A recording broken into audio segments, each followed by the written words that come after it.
নমস্কাৰ ৰিপৰ্টাৰ বন্ধুসকল। আমাৰ কি আছিলে যোৱা 8 জুনত আমাৰ সাউথ শালমাৰা ডিষ্ট্ৰিক্টৰ অন্তৰ্গত খাৰুৱান্দা থানাৰ এৰিয়াত হাটশিঙিমাৰী মহামায়া নামৰ এখন জাগা আছে। তাতে দেবেন সাহা নামৰ এজন মানুহ আছে। তেখেতৰ ঘৰ যোৱা 8 জুনত চুৰি হয়। তো চুৰি কৰাৰ ফলত তেওঁলোকৰ ঘৰৰ পৰা মোবাইল 2খন হেৰাই যায়, কেছ পইচা হেৰাই যায়, অলপ কাপোৰ কিনি হেৰাই যায়। তো যোৱা 8 জুনত FIR দিছে তেওঁলোকে। পুলিচে কি ইনকুৱাৰী কৰিলে, কি পালে কি নাপালে এতিয়ালৈকে আমি জানিব পৰা নাই। থানাৰ পৰা 300 মিটাৰ দূৰ তাতে যদি চুৰি হয়, তো বাকী ধৰক 500-1000 কিলোমিটাৰ দূৰত থকা মানুহখিনি ক'ত নিৰাপত্তা পাব? বহুত পৰিতাপৰ বিষয়।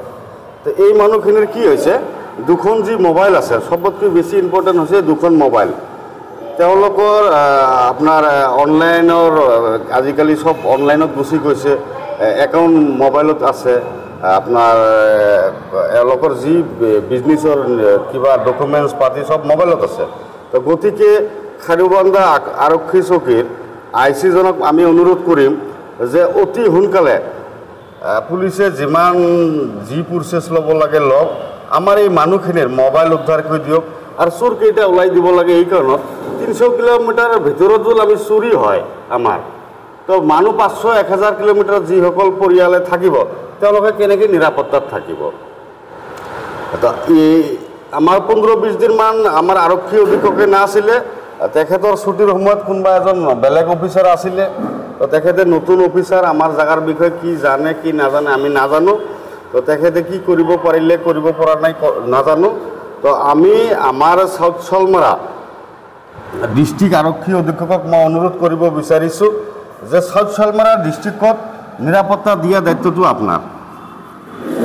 আৰু এই নিৰাপত্তা দিয়াৰ ক্ষেত্ৰত যাতে কোনো নিৰীহ মানুহ হাৰাশাস্তি নহয়, দোষী শাস্তি পাব লাগে, চোৰৰ পৰা আমি মুক্তি পাব লাগে, দুষ্কৃতিকাৰীৰ পৰা আমি মুক্তি পাব লাগে, তীৰ যোৱাৰ পৰা আমি মুক্তি পাব লাগে, অন্যায়কাৰীৰ পৰা আমি মুক্তি পাব লাগে বুলি মই আৰক্ষী অধীক্ষকক একদম কৰেজনে অনুৰোধ জনাইছোঁ। এইখিনিয়ে আমাৰ ক'বলগীয়া আছিলে আজি।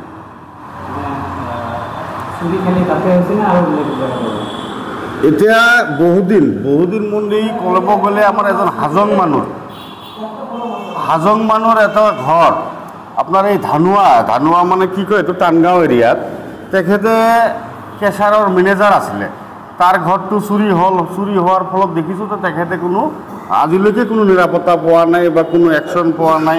তেখেতৰ ঘৰত আহি মাইক ধৰ কৰি লৈ গ'ল বস্তু পাতি। এতিয়া তেখেতে মই জানামতে ইয়াতে মেঘালয় নাম এখন জেগা আছে, হেলিডিগঞ্জ শিঙিমাৰী বুলি কয়, তাতে মানুহজন ভাড়া থাকি আছে। তো আমাৰ এই ডিষ্ট্ৰিক্টখনত চবত কৰি এতিয়া আমি মাইনৰিটি বুলি ক'ব গ'লে আমি মুছলিম মানুহ বুজায়, কিন্তু আমাৰ ইয়াত মাইনৰিটিৰ মানুহ হ'ল হাজং, ৰাভা, হিন্দু সম্প্ৰদায়ৰ যিখিনি মানুহ আছে, এইখিনি মানুহে আমাৰ চকুত মাইনৰিটি পৰে, কিয়নো ইয়াত আমি বেছি সংখ্যক মুছলমান মানুহ। আমি অলপ কেইজন মানুহক যদি আমি নিৰাপত্তা দিব নোৱাৰোঁ আৰু তেওঁলোকে যদি নিৰাপত্তা ফিল কৰা নাই, দুৰ্ভাগ্যজনক কথা। আমি আমাৰ পাৰ্টিৰ ফালৰ পৰা যিমান সহায় সহযোগ কৰিব লাগে কৰিম। তো মাননীয় আৰক্ষী অধীক্ষকে আমাৰ এই মানুহখিনিক, অসহায় মানুহখিনিক যাতে নিৰাপত্তা দিয়াৰ ক্ষেত্ৰত অলপ কষ্ট হ'লেও কৰিব লাগিব।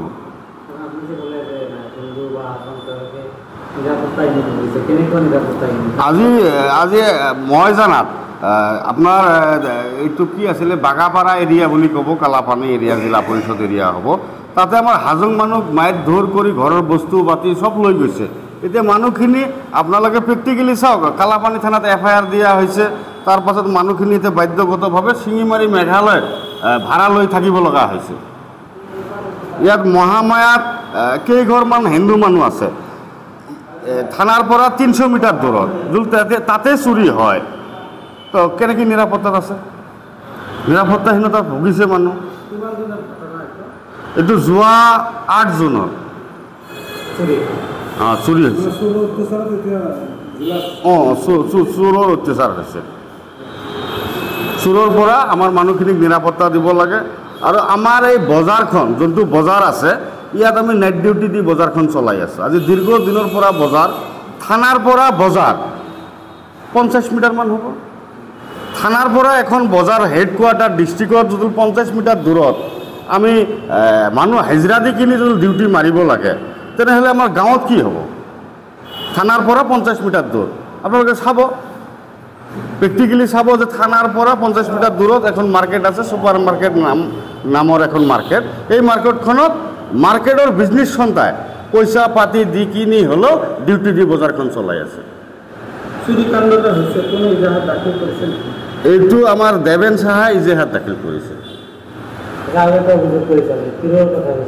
এতিয়া তীৰ যোৱা য'ত য'ত চলি আছে, মই আৰক্ষী অধীক্ষকক ক'ম, তেখেতৰ নলেজত নাও থাকিব পাৰে, তেখেতে একশ্যন ল'ব লাগে। তীৰ যোৱা হ'ব নালাগে, ইয়াত গৰুৰ বেপাৰ মহৰ বেপাৰ হ'ব নালাগে, তেখেতৰ নলেজত নাথাকিব পাৰে। কোনখিনি ঠাইত নাই।